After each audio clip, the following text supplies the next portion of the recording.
எல்லோரும் எப்படி இருக்கீங்க? Welcome to அம்மாஸ் Kairuchi. நான் இன்றைக்கி அரைக்கீரை பொரியல் வைக்க போகிறேன். அது எப்படின்னு பார்க்கலாமா? அரைக்கீரை கட் பண்ணி வச்சுருக்கேன், க்ளீன் பண்ணி கட் பண்ணி வச்சுருக்கேன். கொஞ்சம் தேங்காய் வச்சுருக்கேன், கொஞ்சம் வெங்காயம் கட் பண்ணி வச்சுருக்கேன், ஒரு சின்ன வெங்காயம் கட் பண்ணி வச்சுருக்கேன், கொஞ்சம் பூண்டு வச்சுருக்கேன். இதை இந்த மிக்ஸி ஜாரில் இந்த தேங்காவை இதில் போட்டுக்கிடலாம், இந்த பூண்டும் இதில் போட்டுக்கிடலாம். கொஞ்சம் ஜீரகம், ஒரு அரை டீஸ்பூன் ஜீரகம் போட்டு கொஞ்சம் கொரகொரப்பாக அரைச்சிக்கிடலாம். அதோட ஒரு அரை டீஸ்பூன் வத்தல் பொடியும் போட்டுக்கிடலாம். பச்சை மிளகா வேணாலும் சேர்த்துக்கிடலாம். நான் வத்தல் பொடி அரை ஸ்பூன் போட்டிருக்கேன். கொஞ்சம் கொரகொரப்பாக அரைச்சி எடுக்கலாம். கடாய் சூடு பண்ணிக்கிட்டு ஒரு 3 ஸ்பூன் எண்ணெய் ஊற்றிக்கிடலாம். எந்த எண்ணெய் யூஸ் பண்ணுறீங்களோ அந்த எண்ணெய் ஊற்றிக்கிடலாம். நான் ஒரு 3 ஸ்பூன் அளவுக்கு எண்ணெய் ஊற்றுறேன்.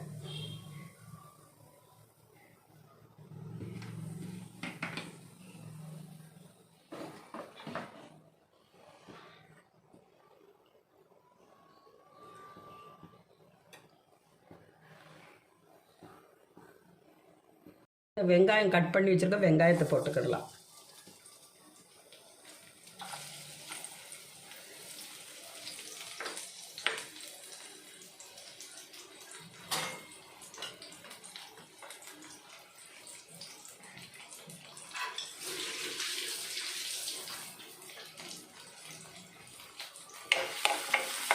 வெங்காயம் கொஞ்சம் எண்ணெயில் வதங்கிட்டு, வெங்காயம் எண்ணெயில் நல்லா வதங்கிடுச்சு. இந்த க்ளீன் பண்ணி வச்சுருக்க கீரை எடுத்து இதில் வைக்கலாம்.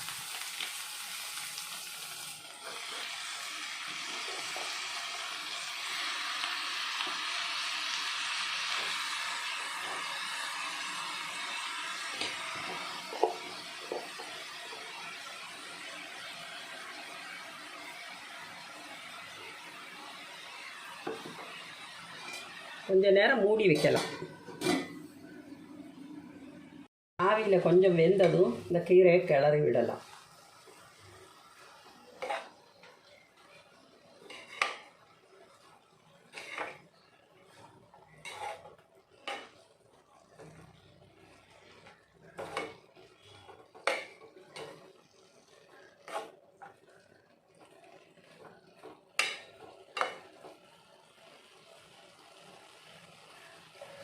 கொஞ்சம் நேரம் இருக்கட்டும்.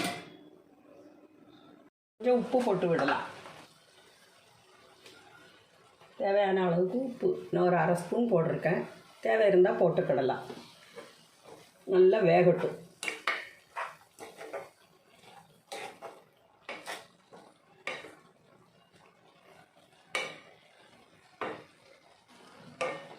மூடி வைக்கலாம். நல்லா வேகட்டும்.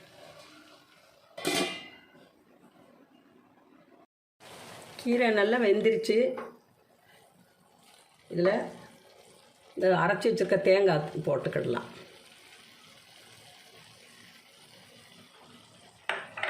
போட்டு நல்லா கிளறி விடலாம்.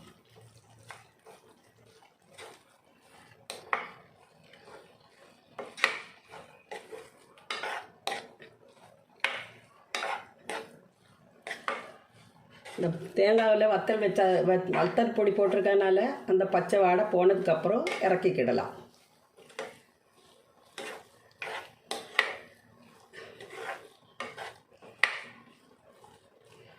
வேகட்டும். அந்த பச்சை மணம் போனதுக்கப்புறம் இறக்கிக்கிடலாம்.